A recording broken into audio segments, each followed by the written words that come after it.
We are the servants of Nico. All hail Nico. Hi, and today on Servants of Nico we're going to be talking about aircraft. Well, one aircraft in particular, and that aircraft is the Tarrant Tabor, or Tabor, I'm not sure which, let's just call it the Tabor. Now, aircraft can have many different functions, some for passengers, some for military uses, but one thing that they all have in common is the ability to fly. In fact, the ability to fly in a controlled manner. And pretty much any aircraft built since World War One certainly should be able to do this. Now, for the vast majority, this also means the ability to take off. And yeah, there are some exceptions, aircraft which don't actually need to take off and can perform their job perfectly well. But for most, the ability to take off is one of the critical things. Now, the Tabor, well, let's just see how that goes for it. This aircraft was built between 1918 and 1919 by someone called Walter George Tarrant, who had no previous aero experience whatsoever, and was designed by a Walter Barling.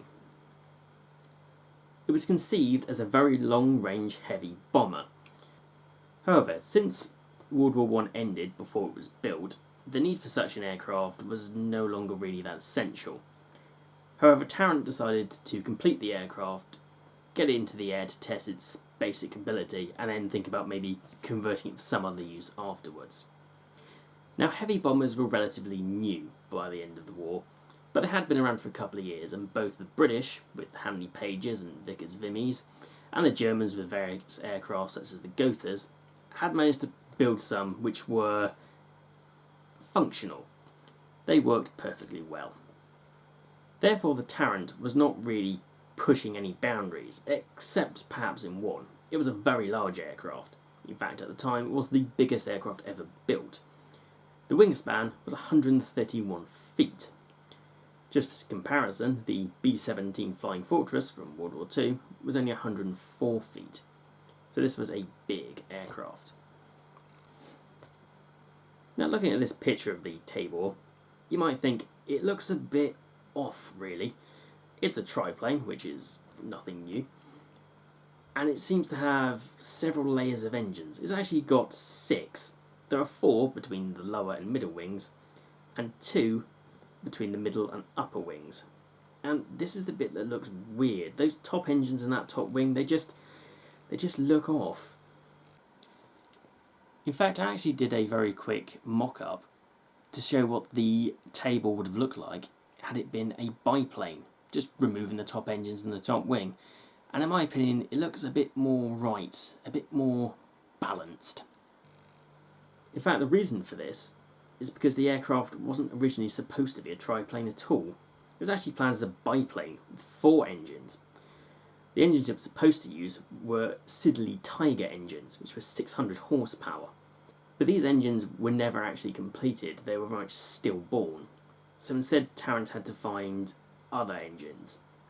The best he could do were Napier Lion engines, which are only 450 horsepower. Therefore, in order to make the aircraft be powerful enough to fly, he had to add the extra engines on the top, and also the extra wing, presumably to balance the whole thing out. Although, it doesn't look very balanced to me, but never mind. The important thing to note is that these 2 configurations, both the original planned one and the one that actually turned up, have vaguely similar horsepower, but the triplane design gives you more weight. So that was a bit of a problem. But anyway, the first flight was planned for 26th of May 1919 at Farnborough, scene of the famous air show. There were 2 pilots on board. They were Captain Frederick G. Dunn, AFC, and Captain P.T. Rawlins, DSO. There were also 5 passengers aboard the aircraft.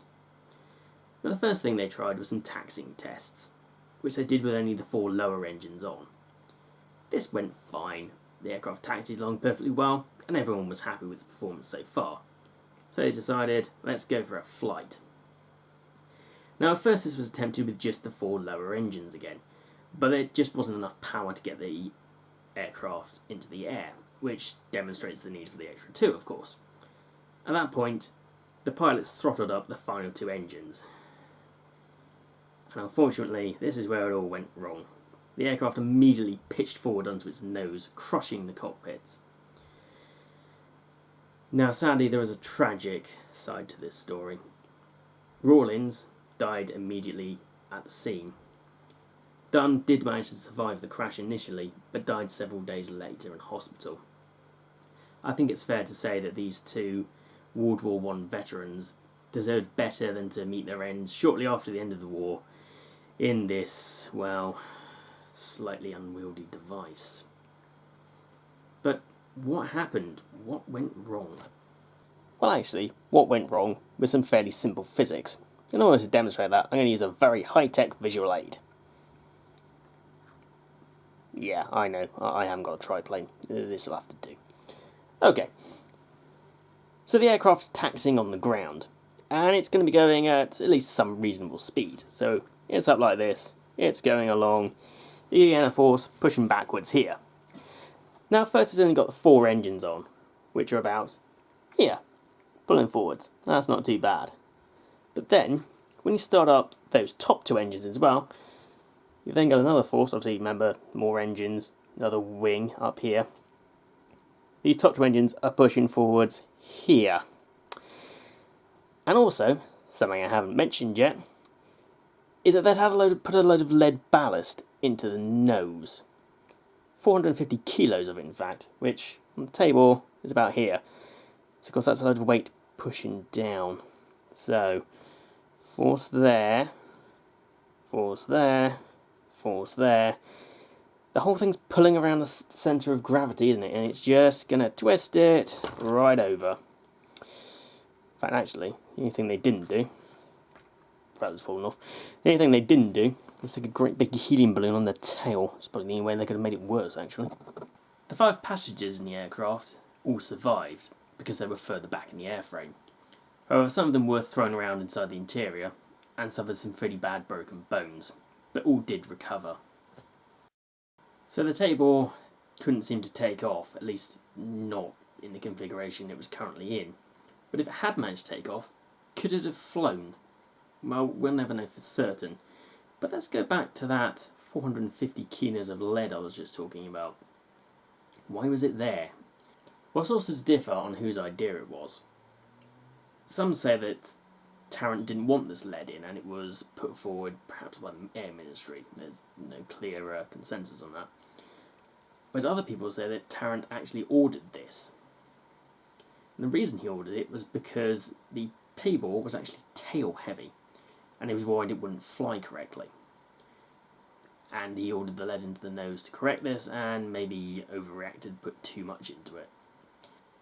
Now the problem with the 2 upper engines being so high up would not actually have been quite such a big problem in the air, because the pilots could have simply used the tail rudders to control the pitching forward motion, although it probably wouldn't have been a good handling aircraft.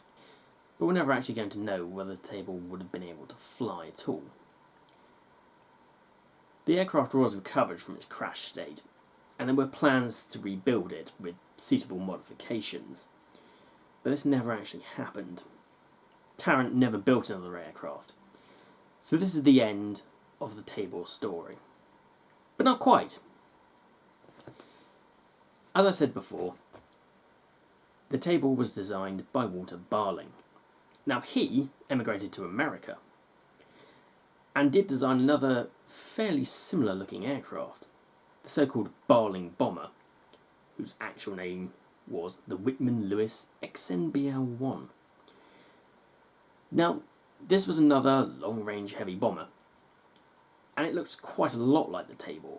The key difference being that those 2 offending engines are now moved down, being next to the others. So, problem solved. Barling bombers flying everywhere, defending the US for a decade, maybe? No.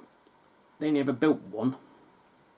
And it had similar problems to the Tabor. Not instability so much, but underpowered engines. It had rather poor performance. Specifically its range. It was really very poor. In fact, actually, in order to have anything like a acceptable range, a range that's going to allow you to get anywhere near an enemy, it had to carry so much fuel that it could no longer carry a payload of bombs. So basically, it could either take off and bomb right next to its own airfield, or fly a long distance to meet the enemy and then go home. Yeah, the whole thing is a bit of a failure. So unfortunately there is no happy ending whatsoever to the Tarrant Tabor. But I've got a feeling we're going to be returning on this channel to the subject of a very poor aircraft. Because to be honest, it's a bit of a gold mine. But that's it for today. Thank you for watching. I hope you enjoyed it. This was the first video of a planned new format, so it's a bit of a test. I'm not sure how it's gone, but here's hoping it's alright. Bye bye for now.